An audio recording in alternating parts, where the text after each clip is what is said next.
IBPS RRB clerk men's সামনে আসতে চলেছে, পরীক্ষা হবে। তো তার সম্পর্কে কয়েকটা কথা বলবো। তো এর আগে আমি বলেছিলাম যে আমি আরআরবি ক্লার্ক মেন্স নিয়ে কথা হবে কিছু। তো আমি যখন আরআরবি ক্লার্ক মেন্স দিয়েছি, সেক্ষেত্রে আমার যে জিনিসগুলো মনে হয়েছে সেটা হচ্ছে যে আরআরবি ক্লার্ক মেন্সে মানে মেন দুটো সাবজেক্ট যেটা দাঁড়ায়, ঠিক আছে, প্রতিটা এক্সামের ক্ষেত্রেই একটা করে মেন সাবজেক্ট কিন্তু তোমায় টার্গেট করতে হবে। সেটার জন্য কি কি আছে আমি সেটা বলে দিচ্ছি। আইবিএস আরআরবি ক্লার্কে মেন্স হচ্ছে তোমার রিজনিং এবং কোয়ান্ট সেকশন। এই দুটো সেকশনকে তুমি যদি টার্গেট করে ভালোভাবে অ্যাটেম্প্ট করে আসতে পারো উইথ অ্যাকিউরেসির সাথে, তুমি কিন্তু কম্পিটিশান থেকে অনেকটা এগিয়ে যাবে। তারপরেই যেটা আসছে সেটা হচ্ছে কারেন্ট অ্যাফেয়ার্স। কারেন্ট অ্যাফেয়ার্সের যে খুব ডেপথতে গিয়ে প্রশ্ন আসে তা নয়, ঠিক আছে।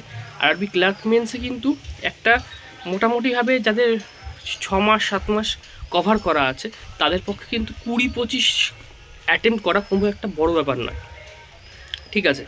ইংলিশ অ্যাটেম্প্ট করতে পারবে, খুব একটা কঠিন মনে হবে না। আর কম্পিউটার তোমরা যেভাবে পড়ে আসছো আরআরবি পিওর জন্য, সে আরআরবি ক্লার্কের ক্ষেত্রে সেটুকু পড়া, সেই লেভেলটুকু পড়লে কিন্তু তুমি তোমার জন্য হবে। তো সেই জন্য বলবো যে এই কদিন যতটা সময় আছে কোয়ান্টিটিভ অ্যাপটিটিউড এবং রিজনিংয়ের ওপর কিন্তু বেশি করে জোর দাও, কারণ সেখানে 1.25 করে মার্কস থাকছে বার কোশ্চেনে। সেখানে কিন্তু তুমি যত বেশি অ্যাটেম্প্ট করতে পারবে উইথ অ্যাকিউরেসির সাথে, তোমার কিন্তু সবার থেকে এগিয়ে যাবে। আমার মনে আছে আমি যখন পরীক্ষা দিয়েছিলাম, যেটাতে আমার কোয়ালিফাই করি আরআরবি ক্লার্ক মেন্স, সেখানে রিজনিংয়ে আমি 40-র মধ্যে 39 অ্যাটেম্প্ট করেছিলাম এবং 39 কিন্তু আমার ঠিক হয়েছিল, মানে সব করাই ঠিক হয়েছিল। তো যদি তোমরা চাও যে রিজনিং এবং কোয়ান্টের জন্য তোমার স্ট্র্যাটেজি তোমাদেরকে বলে দিই, তাহলে অবশ্যই আমাকে একটা এখানে কমেন্ট করো তোমরা।